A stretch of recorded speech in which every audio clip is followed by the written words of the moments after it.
Hello? Can you hear me? If you hear me, put your hands up in the air. Put your hands up.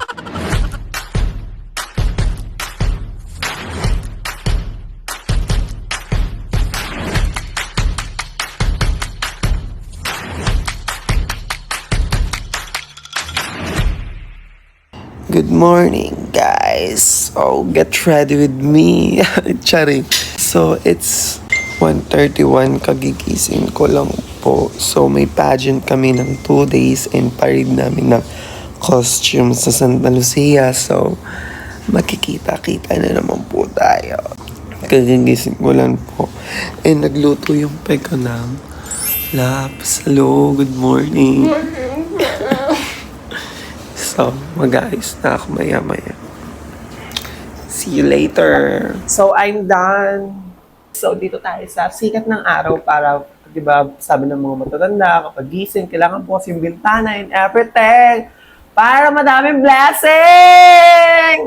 Ngayon po is magpa-pageant kami sa may Los Baños, Laguna. And after that, Parade of Barbie sa Queen of the East, Santa Lucia, then diretso sa Valenzuela for ladies and gentlemen. So guys, nandito po tayo nagtutour sa Abandonado Apartment sa Bangkok, Thailand. So paalis na kami guys to Los Baños, Laguna. Kaya kami nandito guys, kasi nag-swimming kami kahapon. Dito sa condo ni Master. Tapos, dito kami natulog. See you people of Los Baños, Laguna. Hello guys! So ayan po ang dilim. Nandito na kami sa venue. So I'm here na po sa dressing room. Magmi-makeup na kami. Pepe. Kinakabahan ka na ba? Okay. No. Kinakabahan ka na ba? It's just a number. Hi, mother. So, bunutan na po ba? Yan naman talaga ang pinaka-exciting na part. Alam Ever since kahit yung panahon pa namin. Ay! Numbering malala. Sisiw pa ako na ba na? Walk out. Okay, so coming from Mother Mat. Ang may paborito lang na number 1 talaga, si Kevin Barrow. Naniwala kayo. Kaya nyo naman kasi Ayun. Ayun po, para po fair ang bunutan, may video po tayo. Sige po, ano po sa wadi po? So, pagkabuklat, kailangan i-show. 7. Kahit ano. Kahit 5. Ayun po si Mother bumunot. Hindi nakakakaba ba din kasi Joe wala nandito. Ang galing! Uy! Ang galing niya! Para may magnet yung last number. Walang ano yan. So, tapos na po kami magbunutan. So, I'm done na po, guys. So, bakit nagsasawa kayo? Baka nagsasawa na kayo sa costume ko. Soon magpapalit na po ako ng bagong costume para hindi na kayo magsawa. At ngayon is, sobrang laki pa ng costume na to. Laki nag-guess yung costume, may magaang isuot, may bagay sa akin. Kaya gusto ko pa siya. So, siguro if ever na may makita si Mama Ira, mas maganda pa. Ayun yung ipapalit kong costume. So, for today's video, I am your candidate number 5 ako kanina, di ba? Tapos may dalawang number siya. So, di 7 ako. I'm your lucky number 7. So, next na po tayo, guys. With Mother Mat, pakita ko si Mat.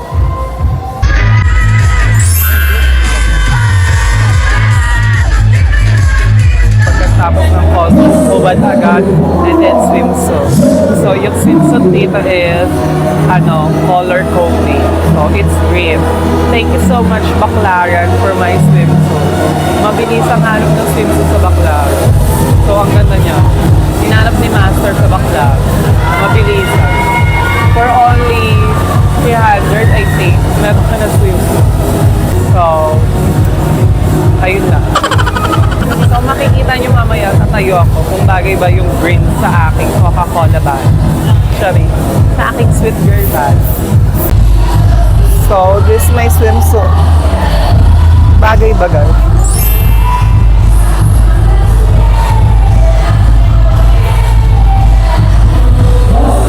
Shut your mouth and run me like a river. Shut your mouth, baby, stay.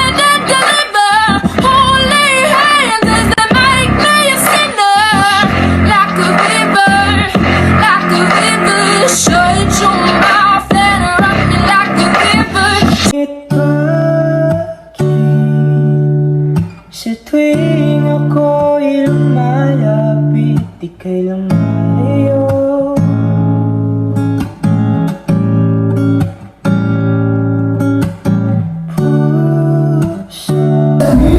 So guys, mag-awarding na po. Mabilis lang yung eksena. So, makakapagpahinga kami ng maaga for today's video. So, wish me luck guys. Sana mag-award tayo. Kasi 1K yun. Para pa may papasahan, gastos and everything. So, bahala na sa gastos. I'm feeling overwhelmed dahil sa mainit na pagtanggap dito po sa inyong barangay. Maraming salamat po. Oh, napaka-grateful naman ni Miss Aloysa. Your hashtag is hashtag social media. Wow. Hashtag social media. You know what, ladies and gentlemen? The most powerful thing in this world is social media. Why? Because of social media, dito po tayo nag-react, nagpo-post, and dito natin nalalaman ang mga bagay-bagay. But remember, always know how to use social media.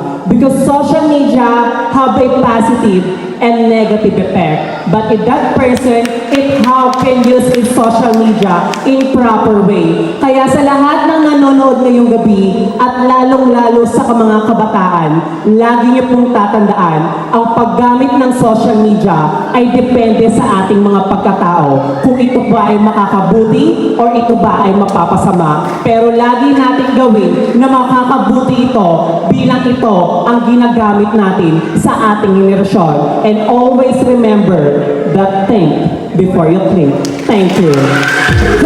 So, waiting na lang guys. It's tapos na yung casual interview. Ang hashtag sa akin is social media. So, sinabi ko na naman yung pamatay na think before you think. Don't use social media to impress people, but use it to inspire. Thank you. Ciao. So, ayun po guys. Nag-casual interview din, awarding na next. So, let's see kung magkaka-award ba tayo for today's video. Karen Montesilio. Praise the Lord. So, Miss Karen Montesilio. Presenting the award is Miss Wow! Ang pinakainihintay ng lahat na ngayon is question and answer portion. So, wish me luck. Sana makasagot tayo ng maganda na magugustuhan ng mga mga. So, wish me luck guys. By the way, ito yung lucky gown ko na pang QA. Sana maging lucky siya. I'm so nervous. So, ito yung pleasure. Ito yung itsura ko kapag QA na. Kinakabahan na. Okay, go. Laban. See you later. Let's see. Number 9. Picture number 9. Wow! So, marahil hinihingi ko po ang katahimikan ng ilan upang mas lubusan po ninyong maunawaan at maintindihan ang mga salita na bibitawan ko po. Marahil ang litrato pong ating nakita ay isang gripo na bumubuhos ng salapi at maraming taong nakapila. Isang bagay lamang po ang unang-unang pumasok sa aking isipan. Tayong lahat ay uhaw na uhaw sa pera. Bakit? Lagi po natin tatandaan, ang lahat ng tao dito sa mundo ay nabubuhay dahil sa pera. Pero ika nila, ang ugat ng kasamaan ay ang pera din. Kaya sa mga taong pumipila na uhaw sa pera, pero bakit hindi nila alam kung paano nga ba gagamitin ng tama ang tinatawag nating pera. Marahil may mga taong formal na nakabihes, pero pumipila at uhaw sa pera. Ibig sabihin lamang po ay hindi sila kontento kung ano ang meron sila.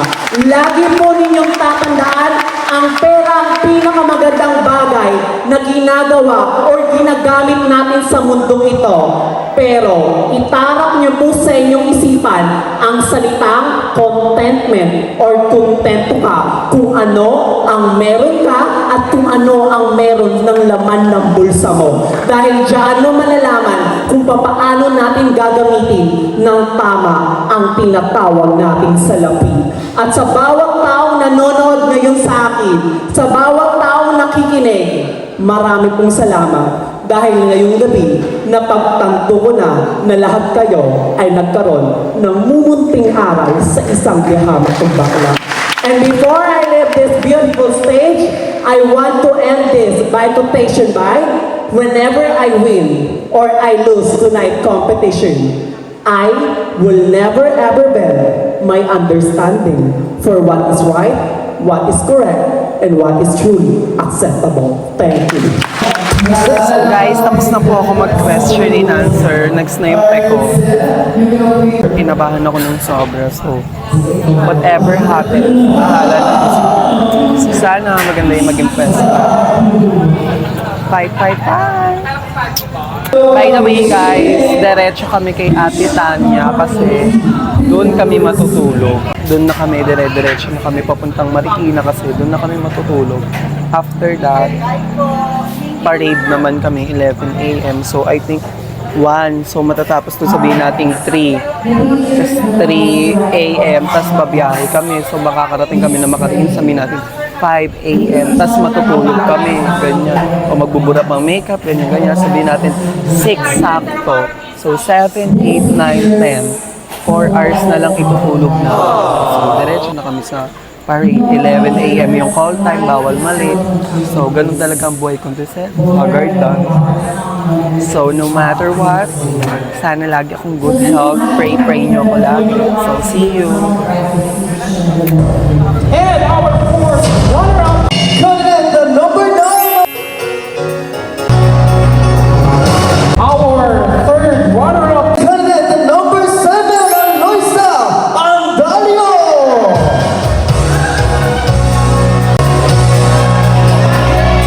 Our second runner-up, coming in the number 11,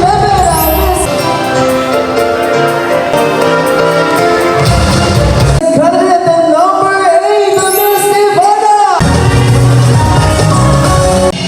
Coming in number 12, Miss Imaginary Magwab Sandrina. Thank you so much and congratulations, Miss Maha Salvador. Kasama ko lahat ng judges. Thank you.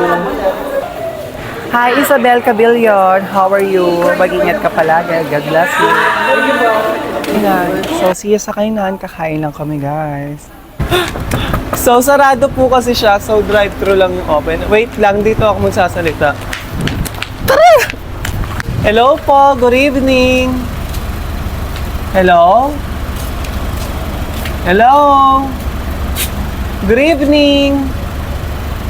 Hello? Everybody here? Can you hear me?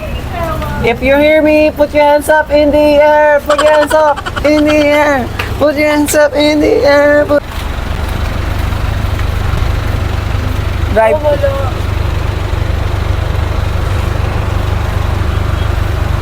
Ay, wala nga saan. So guys, nandito na kami kila Ate Tanya. So ayan po, iaangat na namin yung mga gamit. Kanina estimate ko na makakawi kami 6 dahil sa mga kwentuhan pero mas napaaga pa. 4 a.m. pa lang nandito na kami sa Marikina from Los Baños, Laguna. So ayun, maaga yung eksena namin, makakatulog pa kami ng mahaba. So ayan po yung driver namin kanina. Bye-bye kuya, thank you, ingat ka. So, nandito na kami kila Ate Tanya. Ang ganda ng bahay niya. So, guys, ayan po, nandito na kami kila Ate Tanya. Pinag-prepare niya kami ng mga tutulugan. Sobrang sweet ni Ate Tanya. So, matutulog na kami, guys. Bye-bye. Good night.